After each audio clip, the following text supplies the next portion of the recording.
Social media scroll करते हुए वो जोरदार मोटिवेशनल भाषण तो जरूर सुने होंगे, है ना? लेकिन कभी सोचा है कि ये सब आखिर आता कहाँ से है? आज हम इसी दुनिया की गहराई में उतरने वाले हैं। ये आवाज सिर्फ एक आवाज नहीं है, ये एक अरबों स्ट्रीम्स वाली इंडस्ट्री की आवाज है। ये वो ऑनलाइन कंटेंट है जिसे खास तौर पर इसलिए बनाया गया है कि वो जिम में, ऑफिस में या फिर देर रात पढ़ाई करते वक्त हमारे दिमाग में गूंजता रहे। तो चलिए इसे समझते हैं। सबसे पहले देखेंगे कि इस कंटेंट में आखिर है क्या, फिर इसके पीछे की इंडस्ट्री को जानेंगे। इसके बाद ये सवाल भी उठाएंगे कि भाई ये सच में काम करता भी है या नहीं, और आखिर में इसे एक बड़े कल्चरल ट्रेंड से जोड़कर देखेंगे। तो सबसे पहला सवाल, ये जो भाषण हमारी सोशल मीडिया फीड्स और वर्कआउट प्लेलिस्ट्स पर छाए रहते हैं, इनका असली मैसेज आखिर है क्या? अब यहाँ एक बड़ी मज़ेदार या कहूँ तो अजीब बात सामने आती है। एक तरफ तो सुनने को मिलता है हार मान लो, और दूसरी ही तरफ सुनने को मिलता है कभी हार मत मानो। मतलब दिमाग ही घूम जाए, है ना? और ये कंफ्यूजन सिर्फ यहीं तक नहीं है। देखिए, एक सलाह है कंटेंट बनाने वालों के लिए कि आप जितनी ज्यादा वैल्यू देंगे उतने ज्यादा लोग देखेंगे, और फिर दूसरी तरफ सलाह मिलती है कि YouTube पर घंटों बिताना बंद करो। मतलब करें तो क्या करें? लेकिन इन सारी अलग अलग बातों के बावजूद एक थीम है जो हमेशा कॉमन रहती है। वो ये कि सुनने वाला एक अंडरडॉग है, एक अनदेखा हीरो, और उसे अपनी इच्छा शक्ति के दम पर हर मुश्किल पर हावी होना है। मतलब उसे जीतना ही जीतना है। तो मैसेज तो समझ आ गया। अब देखते हैं कि ये मैसेज कैसे एक बहुत बड़ी और अक्सर गुमनाम सी इंडस्ट्री बन जाता है। देखिए, इन बेहद पॉपुलर चैनलों के पीछे जो लोग हैं वो अक्सर पूरी तरह से गुमनाम रहते हैं। कोई चेहरा नहीं, कोई नाम नहीं, और इसी वजह से वो बहुत तेजी से और बहुत बड़े पैमाने पर कंटेंट बना पाते हैं। और इसी बिना चेहरे वाले मॉडल की वजह से फियरलेस मोटिवेशन और मोटिवरासिटी जैसी कंपनियां, सोचिए, सिर्फ स्पॉटिफाई पर 50 करोड़ से भी ज्यादा लोगों तक पहुंच गई हैं। ये बहुत बड़ा नंबर है। और हाँ, ये बिना चेहरे वाला मॉडल सिर्फ मोटिवेशनल वीडियोस तक ही नहीं है।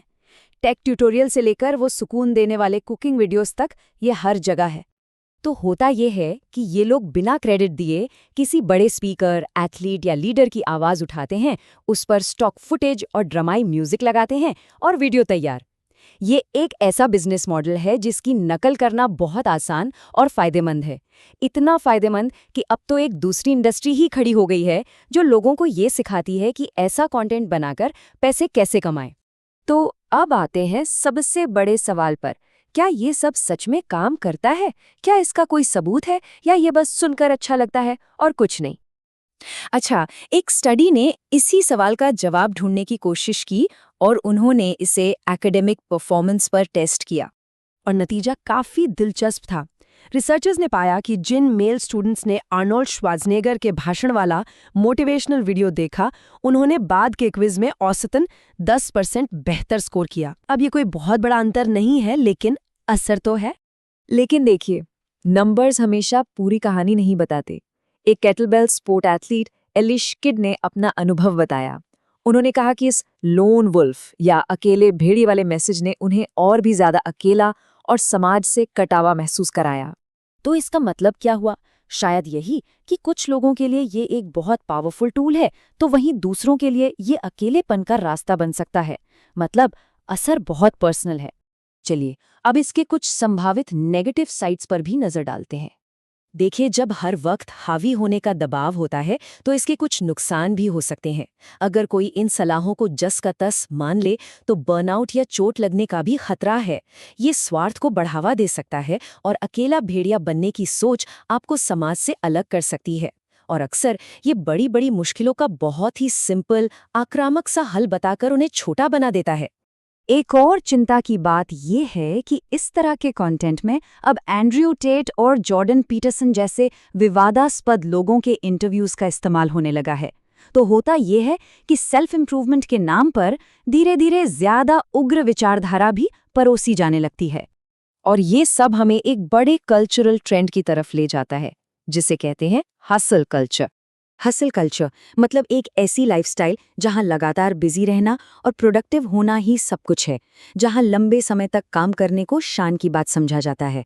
पहले तो ये सिर्फ ऑफिस और काम धंधे तक ही था, लेकिन अब ये स्टूडेंट्स के बीच भी बहुत तेजी से फैल गया है। एक हालिया सर्वे के मुताबिक करीब 60% हाई स्कूल स्टूडेंट्स में हसल कल्चर का लेवल काफी हाई पाया गया। ये एक चौंकाने वाला आंकड़ा है और इसके पीछे दोस्तों के बीच कंपटीशन से लेकर यूनिवर्सिटी एडमिशन तक का प्रेशर सब कुछ शामिल है। तो बात ये है कि ये कंटेंट सिर्फ एक वर्कआउट के लिए नहीं है, ये उस पूरे कल्चर का साउंड ट्रैक है जो हमसे हर पल प्रोडक्टिव रहने की मांग करता है। एक ऐसा कल्चर जहां आराम करना कमजोरी की निशानी माना जाता है।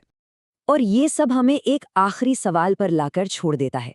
जब मोटिवेशन खुद एक प्रोडक्ट बन जाए, तो सोचने वाली बात यह है कि हमारे इस संघर्ष से असली फायदा आखिर किसका हो रहा है।